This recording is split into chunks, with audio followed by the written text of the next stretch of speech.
आज इस वीडियो में सेल्फ स्टडी पे बात करते हैं। एक स्टूडेंट ने मुझे कॉल किया हमारे हेल्पलाइन नंबर पे, जो कि हमारे बैच की स्टूडेंट थी। एंड वो बच्ची का ऐसा कहना है कि भैया मेरे साथ ऐसा प्रॉब्लम हो रहा है कि आपके सेल्फ स्टडी वाले वीडियो के बाद मुझे सेल्फ स्टडी तो समझ में आ गया, but I am still confuse कि कितना रिवीजन सफिशिएंट रिवीजन होता है। क्या बोला उसने?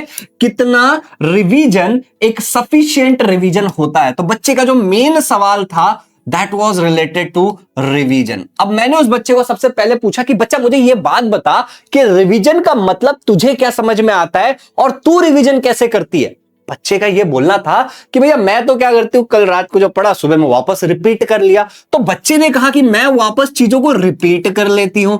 अब यहां पे एक सवाल उठता है कि ये जो बच्चा है, ये जो बच्ची है, ये चीजों को रिपीट कैसे करती है। तो मैंने उससे फिर से पूछा कि आप रिपीट कैसे करते हो। तो बच्ची का कहना था सर मैं रिपीट करने के टाइम भैया मैं क्या करती हूँ, वापस रीरीड कर लेती हूँ, चीजों को वापस पढ़ लेती हूँ। मैंने बोला वेरी गुड, तो क्या तुम रिविजन कर रहे हो? तो बच्चा शांत हो गया क्योंकि बच्चे को बात समझ में आ गई थी। अब मैं तुम्हें समझाने वाला हूं। Hey learners, my name is Shubham Jha, an educator by choice, a certified memory coach, a critical learner and हां तुम सबका प्यारा भाई। इस वीडियो पे टारगेट करते हैं केवल और केवल 500 लाइक्स का। तो लाइक का बटन दबा करके नीचे कमेंट्स में लिख देना लाइक्ड, ठीक है। और आपको भी मैं समझाता हूं कि रिवीजन कैसे करना है बोर्ड एग्जाम के पॉइंट ऑफ व्यू से। देखो, रिवीजन का मतलब होता है रिविजुअलाइजेशन। फर्ज करो, एक एग्जांपल से मैं आपको समझाने की कोशिश करता हूं कि आपके पिताश्री का नंबर बदल गया, मोबाइल नंबर। अब मान लो कि आपके पिताश्री का जो नंबर है वो कुछ ऐसा है 8329534445, एग्जाम्पल के लिए, ठीक है ना। 10 डिजिट है, 9 डिजिट है, छोड़ देते हैं इसको। ये आपके पिताश्री का नंबर है। अब आपका ये नंबर बदल गया, अब आपको याद करना है। कैसे याद करोगे? आप बोलोगे अच्छा 8329534445, 8329534445, 8329534445, आपने लर्न कर लिया।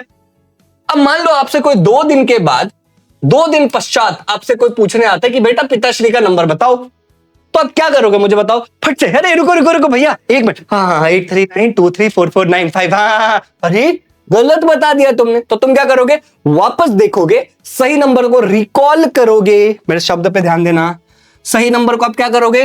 रिकॉल करोगे। अगर आप नहीं कर पा रहे हो तो आप उसको वापस रिविजिट करोगे कि ये वाला चीज था, रिकॉल हुआ। अगर सही नंबर रिकॉल नहीं कर पाए तो वापस रिविजिट करेंगे और उसके बाद उसको हम बता देंगे, ठीक है ना। इससे हमारी जो मेमोरी स्ट्रांग होती है, मेमोरी क्या हो जाती है? इससे स्ट्रांग होती है।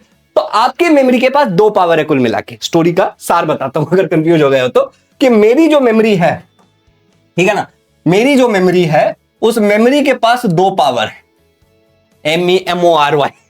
मेरी स्पेलिंग देखो तुम, क्या है मेरे मेमोरी के पास? MEMORY। मेमोरी के पास 2 पावर है। पावर नंबर 1 जो मेरे मेमोरी के पास है वो है स्टोरेज का पावर, कि वो चीजों को स्टोर कर सकता है और स्टोर करके रखता है, डिलीट नहीं मारता। दूसरा जो पावर है वो है रिकॉल करने का पावर, कि जो स्टोर किया है उसको वापस रिट्राइव करेगा, उसको वापस रिकॉल करेगा। अब जब एग्जाम पॉइंट ऑफ व्यू से हम बात करते हैं तो स्टोर तो हम करते चले जाते हैं, लेकिन हमें एग्जाम में रिकॉल करके वापस लिखना है। इसमें हम फंस जाते हैं, इसमें हम अटक जाते हैं। तो इसका तरीका क्या है? और एक बात और यहां पे सुनो कि ये जो फॉरगेटिंग वाली बात है कि चीजों को मैं भूल जाता हूं, ये तो रहेगा ही रहेगा। अब आज नहीं भूलोगे कल भूलोगे, ज्यादा स्ट्रांग मेमोरी होगा परसों भूलोगे, तरसों भूलोगे, नरसों भूलोगे, 10 साल बाद भूलोगे, लेकिन भूलोगे जरूर। भूलना एक सुपर पावर है, इससे कोई प्रॉब्लम नहीं है, ठीक है ना। बट एग्जाम में रिकॉल ना कर पाने का समस्या है।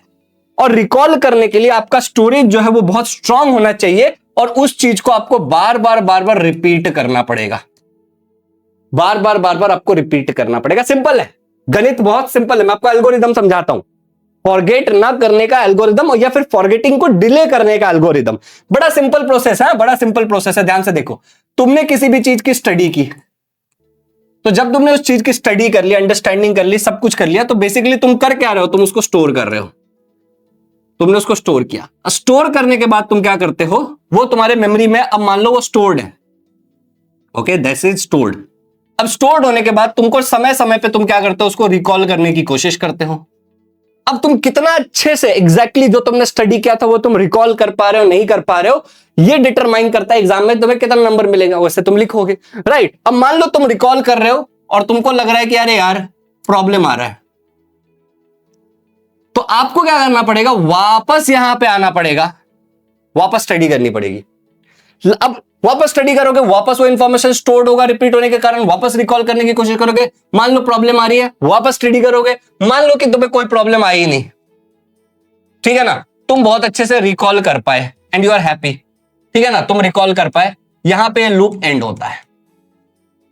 अब तुम कुछ समय बाद भूलोगे, लेकिन भूलोगे यहीं पे भी, समझ पा रहे, यहां पे भी तुम भूलोगे, और अगर तुम्हें याद लंबे समय तक रखना है तो वापस तुम्हें यहां पे आना पड़ेगा, और ये रिकॉल कर पा रहे हो या नहीं कर पा रहे हो इसको बार बार चेक करना पड़ेगा।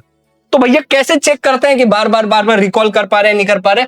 इसके निम्नलिखित तरीके हैं। पहला तरीका है कि ओरल देके देखो किसी को, दूसरा तरीका है कि बिना देखे बोल के देखो, ठीक है ना, बिना देखे बोल के देखो। इसका एक और तरीका यह हो सकता है कि तुम बिना देखे लिख के देखो, ठीक है ना, बिना देखे लिख के देखो। एक और तरीका यह हो सकता है कि तुम कोई टेस्ट देके देखो, जैसे इजी लर्निंग के प्लेटफॉर्म पे बहुत सारे ऑब्जेक्टिव और सब्जेक्टिव टेस्ट है, तो तुम कोई टेस्ट देके देखो।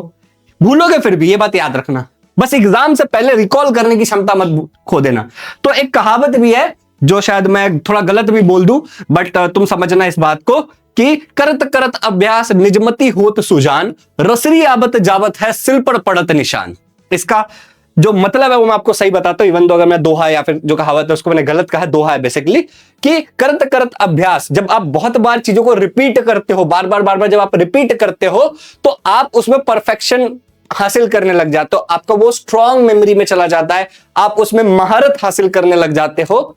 रसरी आवत जावत है सिल पे पड़े निशान। अब एक जो कुआं होता है, उस कुएं के पत्थर होती है, राइट, उस पे एक रस्सी होती है, तो रस्सी कमजोर है, पत्थर मजबूत है, तो रस्सी बार बार जाती है, बार बार आती है, बार बार जाती है, बार बार पानी लेकर के वापस आती है, सिल पे पड़त निशान, तो जो वो पत्थर है उस पे रस्सी का दाग छूट जाता है, मेमोरी रह जाती है उसकी, ठीक है ना। तो आपको भी यही करना है कि चीजों को बार बार ये रिकॉल करने के लिए आपको देखना है खुद से कि मेरे को आता है कि नहीं आता, वरना क्या होगा, एग्जाम में जाके पता चलेगा कि तुम रिकॉल नहीं कर पा रहे हो, और ये प्रॉब्लम तुम्हें जब एग्जाम में पता चलेगा तो दिक्कत हो जाएगी।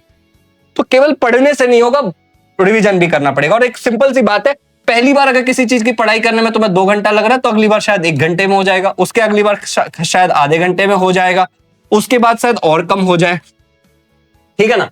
तो जितनी बार तुम पढ़ते हो हर बार काम उतना कम होते जाता है। फॉर एग्जाम्पल मान लो जीवन में जब पहली बार तुमने एबीसीडी पढ़ी थी तो शायद तुमको महीने लग गए थे, एबीसीडी सीखने में महीना लग गया, पूरा साल लग गया।